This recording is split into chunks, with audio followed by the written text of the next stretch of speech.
Let me ask you something uncomfortable right away. If you woke up tomorrow morning, opened your phone, and realized your salary had completely stopped, no email, no warning, no backup paycheck, how many months could you survive without panic, not adjusting your lifestyle, not borrowing a little? I mean, calmly, confidently survive. For most people, the honest answer is terrifying. And that fear right there isn't a money problem, it's a structure problem. Now here's the part that sounds crazy at first, but stay with me. You don't need millions, you don't need a lottery win. You don't need to grind until your hair turns gray. With the right structure, $500,000 can buy you something most people never experience, even with 10 times that amount. Control, not luxury, not showing off, not impressing strangers.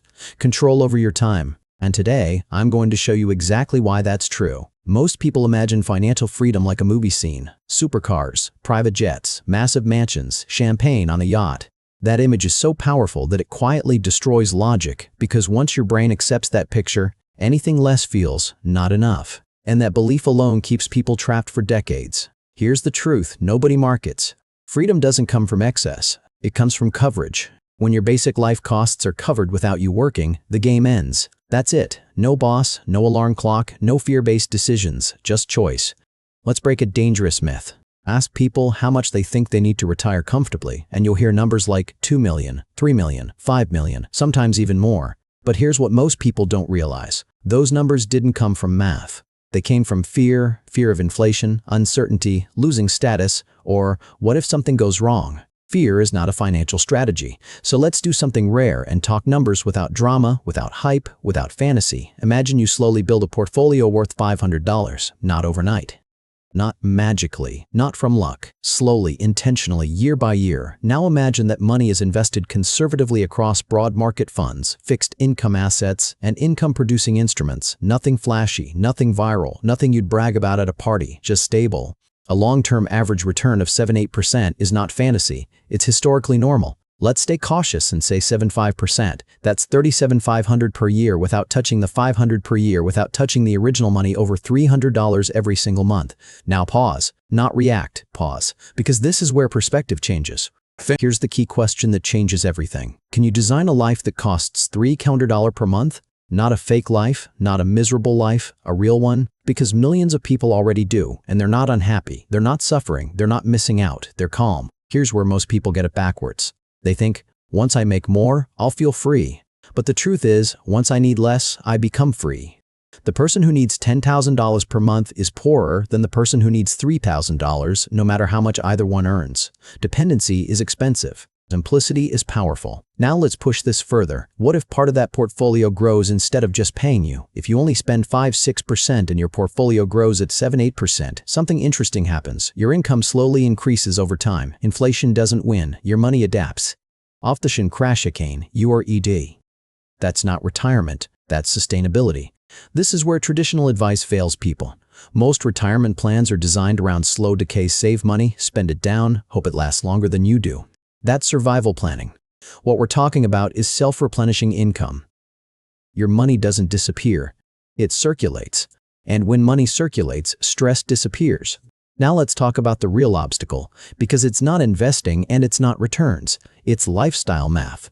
Most people don't have an income problem, they have a design problem. Their life is built around convenience, comfort, inflation, and social comparison, and without realizing it, they lock themselves into permanent dependency. Let me give you a simple example. Tixtra money, Ponde. Just read the world round the confidence to dependency. Person A buys a new car every few years, pays for subscriptions they forgot they signed up for, eats out because no time, and upgrades their lifestyle with every raise. Person B drives a paid-off car, spends intentionally, upgrades slowly, and invests the gap. 20 years later, same income, completely different futures. One still needs permission to stop working. The other doesn't. Here's the uncomfortable truth most people avoid. If you can't live peacefully on 45K per year, more money won't fix the problem.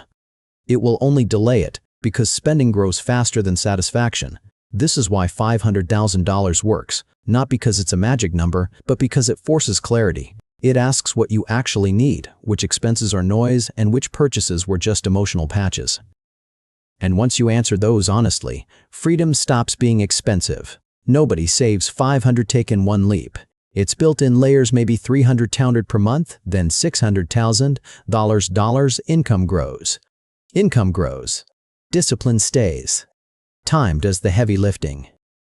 Over a lifetime, many people spend more than $500,000 on cars alone, not investments, just cars payments, interest, depreciation, and then they say, I can't afford freedom. That's not lack of money, that's lack of direction.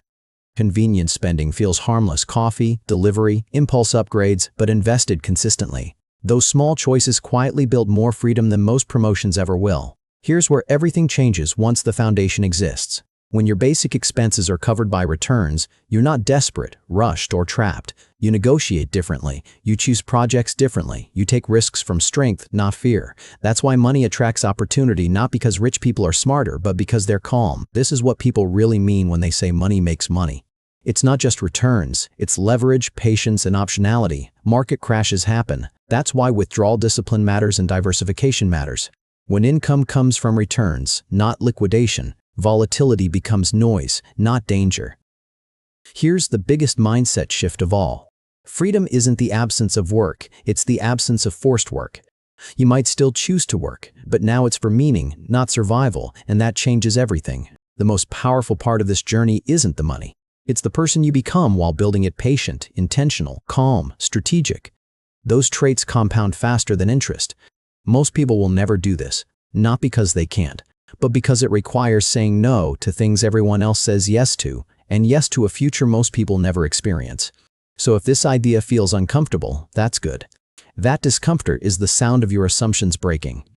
And once they break, freedom becomes mathematical, not magical. You don't need millions. You need structure, patience, and the courage to live differently. Your future self isn't asking for perfection, just consistency. Start there.